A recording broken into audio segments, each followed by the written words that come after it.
الحمد لله نحمده ونستعينه ونستغفره ونعوذ بالله من شرور أنفسنا ومن سيئات أعمالنا من يهد الله فلا مضل له ومن يضلل فلا هادي له أشهد أن لا إله إلا الله وحده لا شريك له وأشهد أن محمدا عبده ورسوله سبحانك لا علم لنا إلا ما علمتنا إنك أنت العليم الحكيم رب اشرح لي صدري ويسر لي أمري واحلل عقدة من لساني يفقه قولي اللهم رب جبريل وإسرافيل وميكائيل فاطر السماوات والأرض عالم الغيب والشهادة أنت تحكم بين عبادك فيما كانوا فيه يختلفون اهدنا لما اختلف فيه من الحق بإذنك إنك تهدي من تشاء إلى صراط مستقيم لا حول ولا قوة إلا بالله لا حول ولا قوة إلا بالله لا حول ولا قوة إلا بالله العلي العظيم أما بعد أوصيكم وإياي بتقوى الله فقد فاز المتقون. Saya berpesan kepada diri sendiri dan memanjangkan pesanan ini kepada semua. Marilah sama-sama kita bertakwa kepada Allah Subhanahu wa taala. Fa inna khairaz zadi taqwa. Kerana sebaik-baik bekal menuju Allah adalah bekalan takwa. Alhamdulillah, pertamanya marilah kita mengucapkan syukur kehadirat Allah Subhanahu wa ta'ala pada malam ini, berikan kesempatan untuk kita untuk sama-sama duduk sebentar bagi kita mengikuti kuliah 40 hadis amalan sedikit pahala berganda, nukilan Ustaz Mahathir Haji Jul. Buku ini kecil sahaja, simple sahaja, sebagai motivasi dalam hidup kita. Mudah-mudahan Allah SWT menerima segala amal soleh yang kita laksanakan. Mudah-mudahan Allah SWT perbaiki niat kita sentiasa dalam ikhlas, mukhlisin lahuddin, sentiasa mengikhlaskan diri kita kerana agama, kerana Allah Subhanahu wa taala. InsyaAllah pada malam ini kita sambung lagi hadis yang ke-7 ke surat 37, pahala berjalan ke masjid untuk salat berjamaah dan menunggu salat selepas satu salat. Pahala berjalan ke masjid untuk salat berjamaah dan menunggu salat selepas satu salat selesai. An Abi Hurairah radhiyallahu an yaqul qala Rasulullah sallallahu alaihi wasallam. Hadis daripada Abu Hurairah radhiyallahu an, dia berkata, telah bersabda Rasulullah sallallahu alaihi wasallam, salatul rajuli fil jamaah tudha'afu ala salatihi fi baitihi wa fi suqihi 25 dha'fan. Salat seorang lelaki secara berjamaah melebihi pahala berbanding salat seorang diri di rumah ataupun di pasar dengan kelebihan 25 kali ganjaran. Wazalika annahu iza tawadda'a fa ahsana al-wudu', dan demikian itu jika dia berwuduk, fa ahsana al-wudu', dan dia mengelokkan wuduknya daripada rumah, thumma kharaja ila al-masjidi la yukhrijuhu illa as-salah, kemudian dia menuju melangkahkan kaki ke masjid, la yukhrijuhu illa salah, dengan niatnya hanya untuk mendirikan solat. Berwuduk di rumah dan mengelokkan wuduk, melangkahkan kaki ke masjid dan niatnya untuk mendirikan solat, bukan untuk membeli belah dan sebagainya. Lam yakhtu khutwatan illa rufi'at lahu biha darajah, tidaklah dia melangkah satu langkah, melainkan satu langkah itu akan mengangkat darjatnya di sisi Allah Subhanahu wa taala. wa khutta anhu biha khati'atun, dan langkah itu juga akan menghapuskan satu dosa. Fa iza shalla lam tazalil malaikatu tusalli alaihi ma dama fi musallah, dan apabila dia mendirikan solat, akan sentiasalah berterusan para malaikat berselawat ke atasnya. Maksud malaikat berselawat ke atasnya iaitu malaikat memohon rahmat dan keampunan kepada orang-orang yang sedang mendirikan solat. Madama fi musallahu, selama mana dia berada di tempat dia kerjakan solatnya, sambil malaikat berdoa, Allahumma salli alaih, ya Allah ampunkanlah dia. Allahumma arhamhu, ya Allah rahmatilah dia. Wala yazalu ahadukum fi salatin mantazara as-salah, dan tidaklah dia seorang itu dianggap dalam keadaan solat seperti mana selagi mana dia menunggu solat yang akan datang. Seperti mana yang tuan-tuan laksanakan sekarang, menunggu selepas solat maghrib, menunggu solat isyak, iaitu maka kita akan dapat pahala seperti mana yang diterangkan seseorang, walaupun kita telah memberi salam solat maghrib, Assalamualaikum warahmatullahi, Assalamualaikum warahmatullahi, dan kita selepas itu menunggu solat fardu yang akan datang, maka seseorang itu dianggap dalam keadaan solat. Kelebihan tuan-tuan dan puan-puan yang berada di dalam masjid ini, yang menunggu waktu solat isyak selepas solat fardu maghrib, maka kelebihan walaupun kita duduk sahaja di sini sambil iktikaf, maka pahalanya dianggap seperti orang yang sedang dalam keadaan solat. Hadis riwayat Imam Bukhari, Imam Muslim, Imam Abu Daud, Imam At-Tirmizi dan Imam Ibn Majah. Hadis Abu Hurairah radhiyallahu an, iza uqimatis salah fala ta'tuha tas'aun, apabila solat telah didirikan, kita datang, solat telah didirikan, fala ta'tuha tas'aun, janganlah mendatanginya dalam keadaan berlari. Nampak imam dah angkat takbir, pula imam dah rakaat yang terakhir, maka kita pun berada di luar baru sampai, maka kita pun berlari tergesa-gesa. Maka Nabi menegah, iza uqimatis salah fala ta'tuha tas'aun, bila didirikan solat telah bermula, janganlah mendatanginya dalam keadaan berlari. Nabi tegah, kita nak berlari-lari untuk masuk ke dalam saf. Sebaliknya, waktuha tamshuna wa alaikumus sakinah, sebaliknya datangilah solat yang sedang didirikan itu dalam keadaan berjalan, dan keadaan kamu itu dalam keadaan as-sakinah, dalam keadaan tenang. Jangan berlari, sebaliknya berjalanlah seperti biasa, dan pastikan diri dalam keadaan tenang. Fama adraktum fasallu, solatlah apa yang kamu sempat.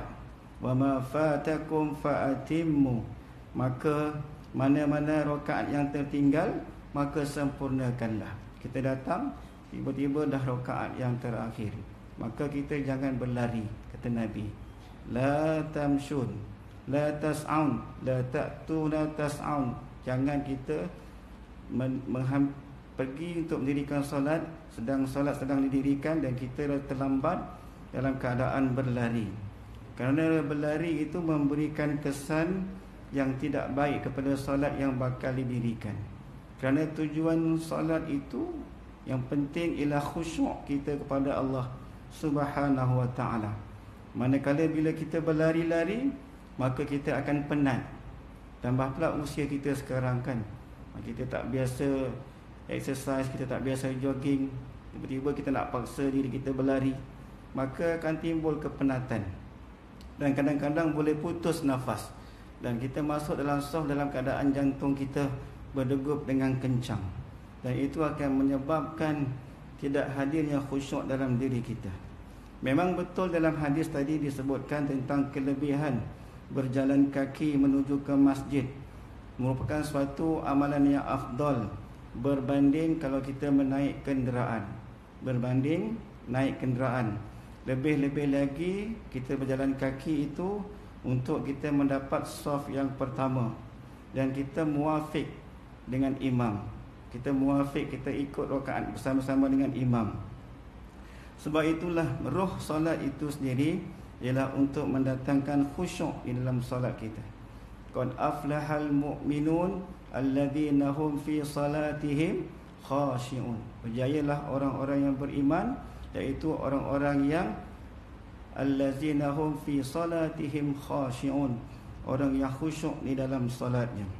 Sebab itulah Dr. Zulkifli apabila membuat rumusan berkenaan dengan sama ada berjalan kaki ataupun menaiki kenderaan, maka dia berkata jika jalan jarak jauh, kalau jarak tu dekat, maka eloklah kita berjalan kaki.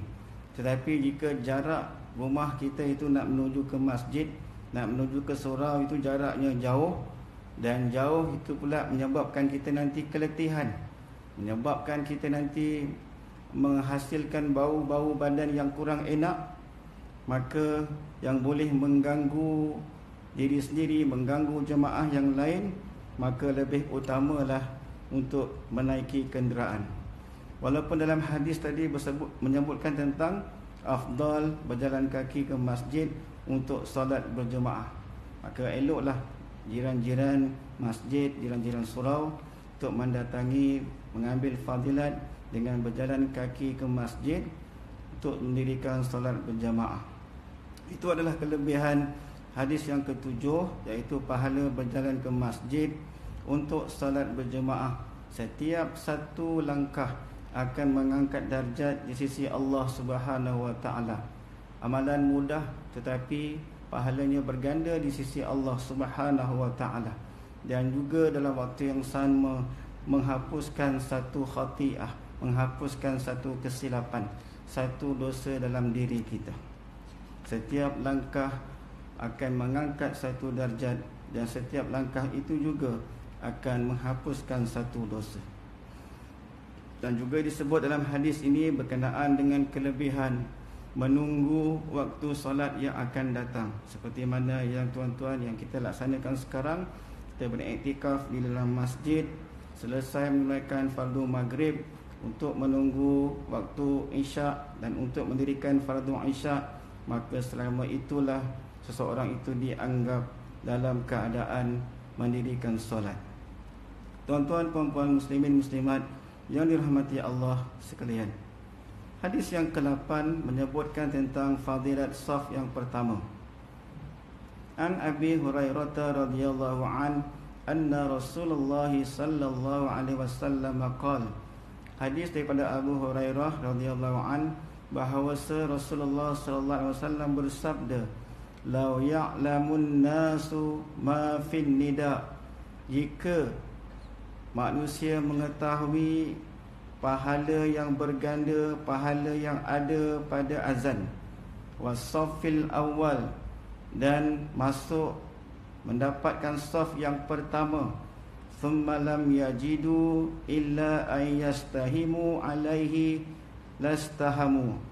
Kemudian sekiranya berlaku perebutan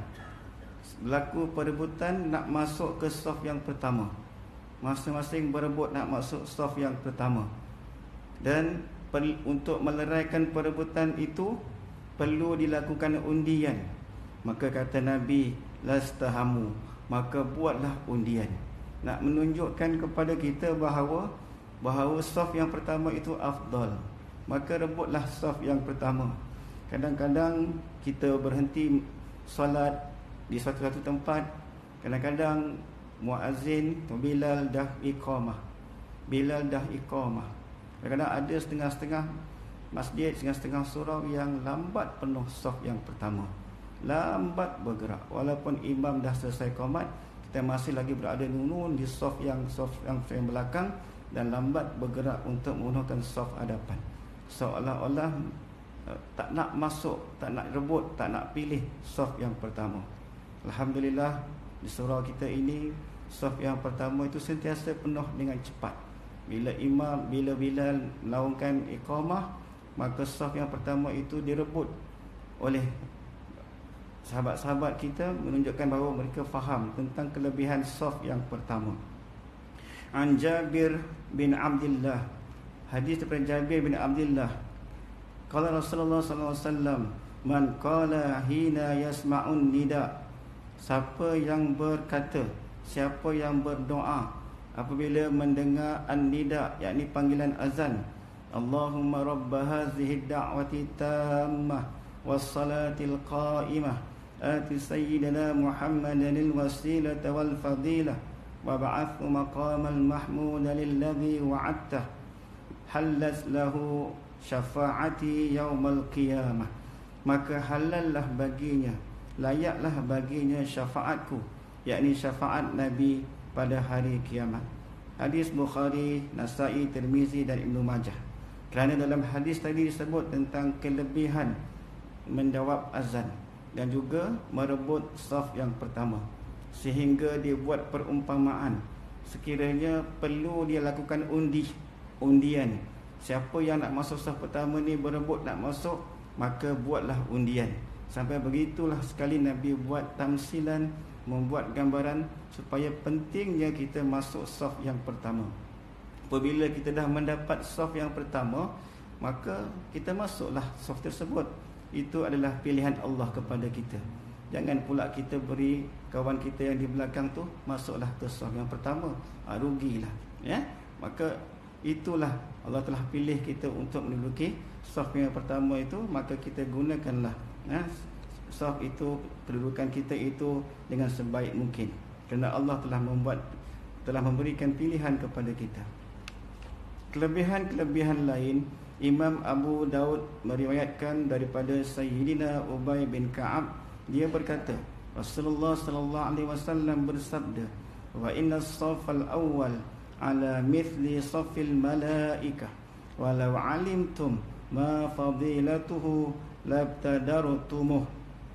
Maksudnya, dan sesungguhnya saf pertama itu adalah seperti saf para malaikat. Maksudnya ialah jika dilihat malaikat itu kedudukannya hampir dengan Allah Subhanahu wa taala. Al-malaikatul muqarrabin. Malaikat itu sifatnya hampir dengan Allah Subhanahu wa taala. Sebab itu disebutkan dalam hadis ini, orang-orang yang mendapat saf yang awal seperti mendapat saf para malaikat. Walau alimtum ma fadilatuhu labtadartumuh.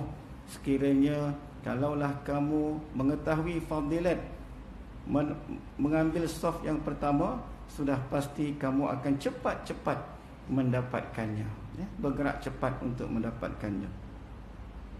Yang kedua, An-Nu'man bin Bashir mengatakan, aku telah mendengar Rasulullah sallallahu alaihi wasallam bersabda, innallaha wa malaikatahu yusalluna 'alas saffil awwal awis sufufil ula.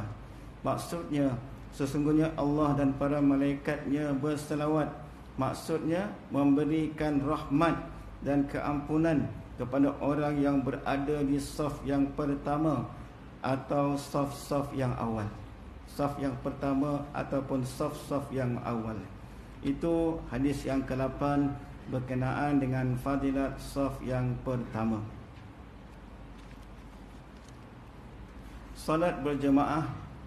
Hadis yang ke-9, an Abdullah bin Amr bin al-As radhiyallahu anhuma anna Rasulullah sallallahu alaihi wasallam qala salatul jamaah afdalu min salatil fardhi bi 27 darajah.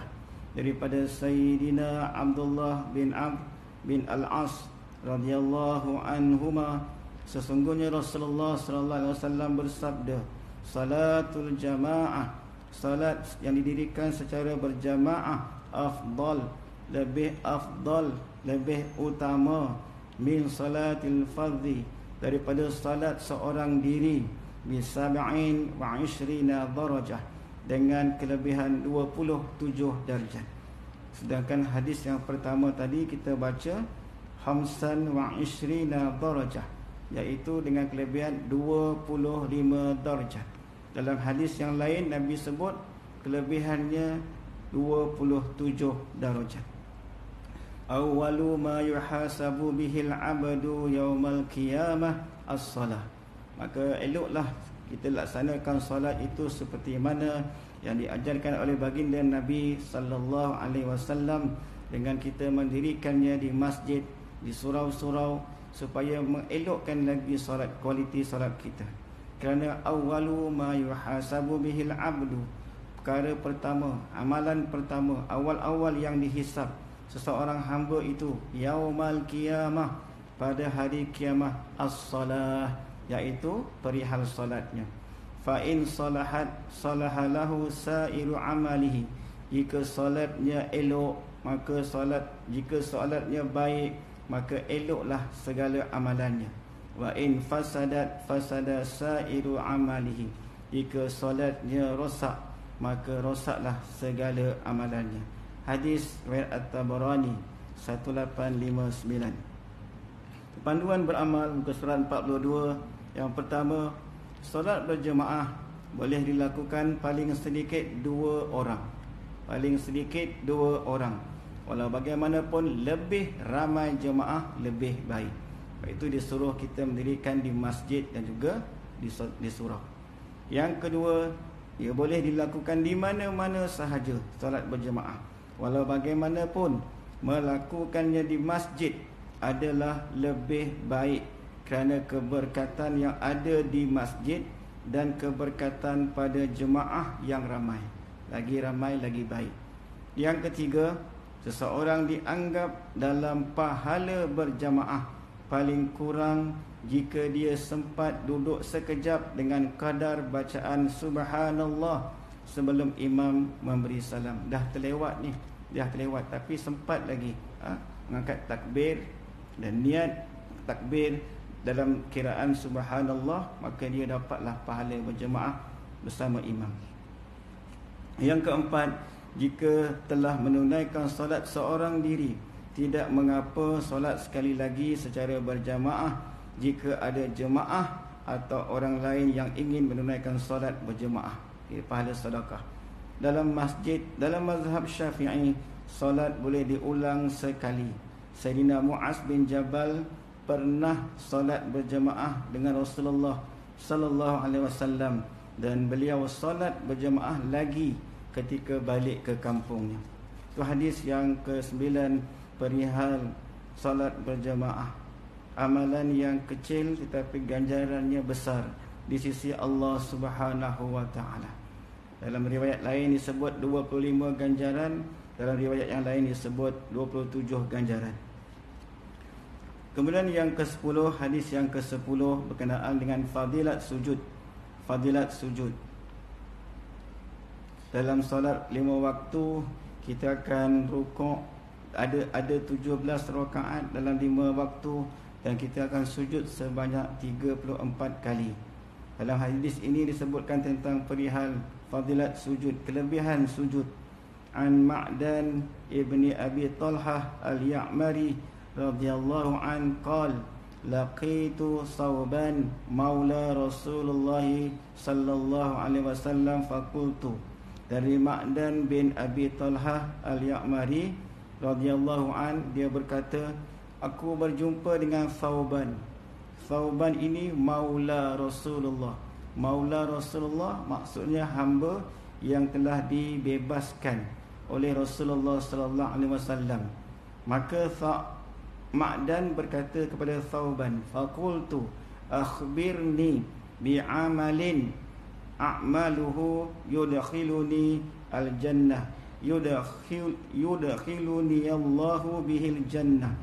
Wahai Thawban, kamu ini adalah hamba yang dibebaskan oleh Rasulullah dan kamu banyak mendampingi Rasulullah, maka beritahu kepada aku, akhbirni, beritahu kepada aku, bi'amalin, dengan amalan, satu amalan yang aku nak beramal dengannya. Dengan amalan itu mudah-mudahan dapat Allah masukkan aku ke dalam jannah. Au qala qultu, ataupun dengan bahasa yang mudah, bi ahabbil a'mali ila Allah, apakah amalan yang paling disukai oleh Allah? Fasakata, maka Thauban tidak menjawab, dia berdiam diri. Summa sa'altuhu fasakata, maka Ma'dan pun bertanya kali kedua soalan yang sama. Fasakata, Thauban masih mendiamkan diri. Summa sa'altuhu thalisah, maka Ma'dan bertanya kepada Thauban kali yang ketiga soalan yang sama, apakah amalan yang paling disukai Allah? Faqal, maka Thauban baru menjawab, sa'altu an zalika Rasulullah sallallahu alaihi wasallam, soalan ini aku pernah bertanya kepada Rasulullah sallallahu alaihi wasallam, iaitu amalan yang paling disukai oleh Allah Subhanahu wa taala. Faqal, maka Thauban pun menjawab, alaika bikathrati sujud lillah, hendaklah kamu memperbanyakkan sujud kepada Allah Subhanahu wa taala. Fa innaka la tasjudu lillahi sajadatan illa rafa'akallahu biha darajah, tidaklah kamu sujud walau sekali sahaja, maka Allah akan mengangkat darjatmu satu darjat. Satu sujud, maka Allah akan mengangkat satu darjat. Ada lagi tambahan, wa hatta anka biha khati'atan, bukan sahaja diangkat satu darjat di sisi Allah, bahkan akan dihapuskan satu dosa di sisi Allah Subhanahu wa taala.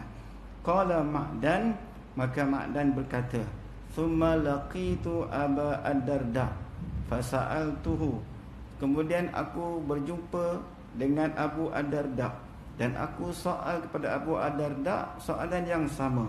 Faqala li mislama qala li Thauban, maka jawapan Abu Ad-Darda berkenaan dengan soalan itu seperti mana yang diterangkan, yang dinyatakan oleh Thauban tadi.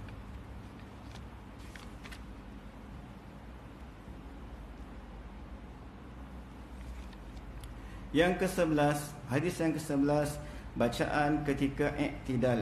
Bacaan ketika i'tidal. Biasa kita baca Sami Allahu liman hamidah. Sami Allahu liman hamidah. Allah mendengar siapa yang memujinya. Hadis an Rifa'ah ibni Rafi' Az-Zurqi radhiyallahu an qala kunna yawman nusalli wara'an Nabi sallallahu alaihi wasallam. Hadis daripada Rifa'ah bin Rafi' Az-Zurqi radhiyallahu an, dia berkata, kami satu hari sembahyang solat di belakang Nabi sallallahu alaihi wasallam. Falamma rafa'a ra'sahu sallallahu alaihi wasallam min ar-rak'ati qala sallallahu alaihi wasallam sami Allahu liman hamidah. Apabila Nabi mengangkat kepalanya daripada rakaat, daripada rukuk, maka Nabi menyebut sami Allahu liman hamidah. Tiba-tiba qala rajulun wara'ahu, berkata, mengucapkan seorang lelaki di belakang baginda, Rabbana walakal hamd hamdan katsiran tayyiban mubarakan fih. Falamma insaraf, biasa kita baca Rabbana walakal hamd, tiba-tiba lelaki ini baca lain pula bunyinya, Rabbana walakal hamd hamdan katsiran tayyiban mubarakan fih. Falamma insarafa, apabila selesai solat, maka Nabi sallallahu alaihi wasallam bertanya, man al-mutakallim, siapa yang sebut tadi?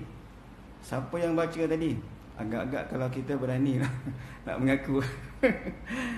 Manil mutakallim, siapa yang ucap tadi? Siapa yang baca doa tadi? Qala, maka lelaki itu pun ana, dia mengaku, saya. Qala Nabi sallallahu alaihi wasallam, ra'aitu bid'atan wa thalathina malakan yabtadirunaha ayyuhum yaktubuha awal. Aku melihat gerombolan 30 orang malaikat berlumba-lumba untuk masing-masing nak menjadi orang yang pertama untuk menulis pahala ganjaran tersebut. Besar yang kita menyebut sami Allahu liman hamidah. Ingat Nabi nak marah lelaki tadi, rupanya Nabi mengiyakan apa yang dilakukan oleh sahabat tadi. Jadi panduan beramal selepas membaca Rabbana walakal hamd ketika i'tidal, bolehlah membaca selepas itu sami Allahu liman hamidah, Allah mendengar siapa yang memujinya. Rabbana walakal hamd, wahai Tuhan kami, bagi engkaulah segala pujian. Selepas itu bolehlah disambung lagi dengan doa yang lain. Antaranya yang pertama, mil'us samawat wa mil'ul ardi wa mil'u ma bainahuma wa mil'u ma syi'ta min syai'in ba'du. Maksudnya apa? Pujian Allah seluas langit, pujian untuk Allah juga seluas bumi, pujian untuk Allah juga seluas langit dan bumi. Maksud doa tersebut. Yang kedua, boleh saja Rabbana walakal hamd hamdan katsiran mubarakan fih. Rabbana, wahai Tuhan kami, bagi engkau segala pujian yang banyak, yang sempurna, yang penuh keberkatan padanya. Rabbana walakal hamd hamdan katsiran tayyiban mubarakan fih. Cuba hafalkan sekejap. Kurang-kurang kita balik maghrib dapat sesuatu yang bermanfaat dalam hidup kita. Dapat up kita punya doa selepas i'tidal. Sami Allahu liman hamidah. Rabbana walakal hamd hamdan katsiran tayyiban mubarakan fih. Sami Allahu liman hamidah. Rabbana walakal hamd hamdan katsiran tayyiban mubarakan fih. Boleh ya? InsyaAllah kalau budak-budak di sekolah macam itulah, dia kena ulang-ulang. Macam ramai-ramai seronok. Ataupun yang ketiga, menggabungkan ketiga-tiga sekali. Macam mana? Rabbana walakal hamd hamdan katsiran tayyiban mubarakan fih mil'us samawat wa mil'ul ardi wa mil'u ma bainahuma wa mil'u ma syi'ta min syai'in ba'du. Panjang tu. Panjang tu. Cukuplah kalau sami Allahu liman hamidah Rabbana walakal hamd hamdan katsiran tayyiban mubarakan fih. InsyaAllah boleh ya? InsyaAllah. Okey. Rabbana walakal hamd hamdan katsiran hamdan katsiran, pujian yang banyak, tayyiban yang baik, mubarakan fih yang mengandungi keberkatan padanya. Semua doa-doa yang baik. Sami Allahu liman hamidah, Allah mendengar siapa yang memujinya. Rabbana lakal hamd, Tuhan kami, bagi engkau segala pujian. Hamdan katsiran tayyiban mubarakan fih. Okay. Pujian yang banyak, pujian yang baik yang mengandungi keberkatan padanya. InsyaAllah ya. Baik. Selagi tak dapat jangan rukuk ini ya. Tak adalah. Gurau ya. Sami Allahu liman hamidah. Rabbana walakal hamd hamdan katsiran tayyiban mubarakan fih. Ya, insyaallah. Baik. Yang ke-12, hadis yang ke-12, fadilat menyebut amin. Amin. Maksudnya, wahai Tuhan, perkenankanlah. Bismillahirrahmanirrahim. Dengan nama Allah yang Maha Pemurah lagi Maha Penyayang. Alhamdulillahirabbil alamin. Segala puji bagi Allah, Tuhan yang mentadbir sekalian alam. Semua pujian kan? Ar-Rahmanir-Rahim, Tuhan yang Maha Pemurah lagi Maha Penyayang. Puji lagi. Maliki yaumiddin, Tuhan yang menguasai, yang memiliki hari kiamat, hari pembalasan. Puji lagi. Iyyaka na'budu wa iyyaka nasta'in. Ni dah mula minta ni. Ya Allah, iyyaka na'budu wa iyyaka nasta'in. Kepada Engkau kami sembah, kepada Engkau kami mohon pertolongan. Ini dah start minta. Ihdinas siratal mustaqim. Tunjukkan kami jalan yang lurus. Siratal ladzina an'amta alaihim. Jalan yang kau kurniakan nikmat ke atas mereka. Siapa? Minan nabiyyin, siddiqin, syuhada, wassalihin. Kan? Wa hasuna ulaika rafiqa ya arhamar rahimin. Mereka adalah teman-teman yang baik menuju Allah. Ghairil maghdubi alaihim waladdallin. Amin. Bukan jalan orang-orang yang dimurkai, orang Yahudi. Waladdallin, bukan pula jalan orang-orang yang sesat, golongan Nasrani. Maka kita sebut amin. Kita sebut. Maka jawapannya, perkenankanlah wahai Allah, wahai Tuhan, perkenankanlah. Ya. An Abi Hurairah radhiyallahu an anna Nabiyya sallallahu alaihi wasallam qala, hadis daripada Abu Hurairah radhiyallahu an, sesungguhnya Nabi sallallahu alaihi wasallam bersabda, idza ammanal imam, apabila imam melafazkan amin, fa aminu, maka lafaz kamu ucapkanlah amin. Fa innahu man wafaqa ta'minuhu ta'minal malaikah ghufira lahu ma taqaddama min zambi. Maka siapa-siapa yang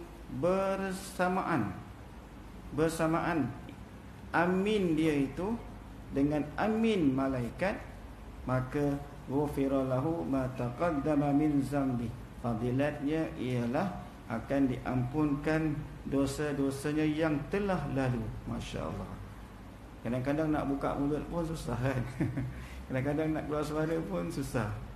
Sebab dalam hadis yang lain Ibnu Majah, fayartajju bihal masjid, sehingga masjid bergema dengan laungan amin. Bergema masjid.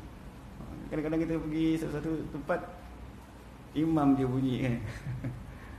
Cuba kita gemakan masjid, amin, sehingga bergema masjid. Perkenankanlah ya Allah. Amin, wahai Tuhan, perkenankanlah. Dalam surah Fatihah kita puji Allah. Dalam surah Fatihah kita mohon pertolongan Allah. Dengan surah Fatihah kita mohon jalan yang lurus. Mohon kepada surah Fatihah kita mohon berlindung daripada mengikuti jalan-jalan orang-orang yang maghdub, jalan-jalan orang yang dimurkai, dan juga jalan-jalan orang yang sesat. Maka sebutkanlah di akhirnya dengan amin. Kita keluarkanlah suara kita.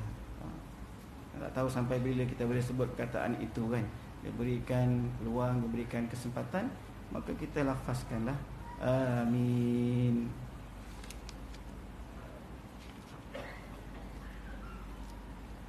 Seterusnya yang ke-13, solat Isya dan subuh berjamaah.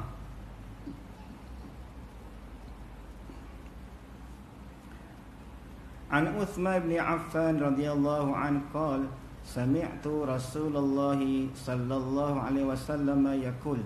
Daripada Uthman bin Affan radhiyallahu anhu berkata, aku mendengar Rasulullah sallallahu alaihi wasallam bersabda, man shallal isya fi jamaah faka'annama qama nisfal lail. Siapa-siapa yang mendirikan salat Isya secara berjamaah, maka seolah-olah dia menunaikan solat separuh daripada malam. Seolah-olah dia telah mendirikan solat separuh daripada malam. InsyaAllah azan. Azan kita habiskan hadis ni.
InsyaAllah kita habiskan hadis ni.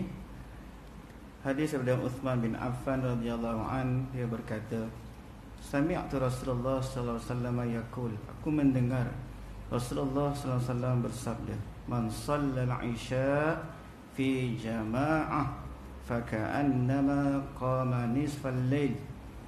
Siapa-siapa yang mendirikan solat isyak secara berjamaah, maka seolah-olah dia telah mendirikan solat sebahagian daripada malam. Dan Nabi sambung, wa man shalla subhi wa man shalla subha fi jama'atin faka'annama shallal lail kullahu. Dan siapa-siapa yang mendirikan solat fardu subuh secara berjamaah, maka seolah-olah dia telah mendirikan seluruh malam. Suatu renungan oleh tuan kitab ini, bukan senang untuk melakukan solat malam atau tahajud bermula daripada selepas isyak tanpa henti, dua rakaat berterusan setiap malam sehingga tengah malam, sekitar 12 malam, terutama sekali di akhir zaman seperti kita ini. Bukankah jika ia dapat dilakukan, pahalanya sangat besar sekali? Ketahuilah, pahala sebegini akan diperolehi setiap malam oleh seorang yang mendirikan solat isyak berjamaah setiap malam. Maka orang yang solat isyak secara berjamaah, seolah-olah dia telah mendirikan sebahagian daripada malam. Sebahagian tu sehingga jam 12 lah, sekitar jam 12, daripada lepas isyak sampailah jam 12. Sambungan, mungkinkah ada orang yang sanggup melakukan solat malam atau tahajud bermula daripada selepas isyak tanpa henti, dua rakaat berterusan setiap malam hingga subuh? Bukankah jika ia dapat dilakukan, pahalanya sangat besar sekali? Tentu, ketahuilah, pahala sebegini akan diperoleh setiap hari oleh seseorang yang mendirikan solat subuh berjamaah setiap pagi. Ya, maka orang yang mendirikan solat subuh secara berjamaah, seolah-olah dia telah menghidupkan seluruh malamnya. Kadang-kadang kita dengar, betul ke tak betul ke? Semalam ini kita bacakan hadisnya, riwayat Imam Muslim, Imam Abu Daud dan Imam Tirmizi. Di mana sahaja kita dirikan, sama ada di masjid di tempat kita dalam perjalanan hendak pergi kerja dan sebagainya. Yang penting berhentilah, ya, tunaikan solat secara berjamaah, insya-Allah. Mudah-mudahan buku kecil ini 40 amalan yang sedikit tetapi pahala berganda, sesuai dengan kita ni umat Nabi Muhammad sallallahu alaihi wasallam yang umur yang tidak panjang, baina 60 wa 70, umurnya sekitar 60 ke 70. Mudah-mudahan dengan amalan-amalan yang telah diterangkan oleh baginda Nabi sallallahu alaihi wasallam, walaupun sedikit amalan tersebut tetapi pahalanya berganda di sisi Allah Subhanahu taala, dan mudah-mudahan dapat menyamai umat-umat yang terdahulu yang diberikan umur-umur yang panjang, insya-Allah. Tasbih kafarah dan suratul Asr. Subhanakallahumma wa bihamdika asyhadu an la ilaha illa anta astaghfiruka wa atubu ilaik. Bismillahirrahmanirrahim. Wal 'asr innal insana lafi khusr illa alladhina amanu wa 'amilus shalihat tawassaw bil haqqi wa tawassaw bis sabr. Saya mohon ampun kepada Allah dan juga mohon kemaafan daripada tuan-tuan sekiranya berlaku kesilapan dalam huraian saya. Assalamualaikum warahmatullahi wabarakatuh.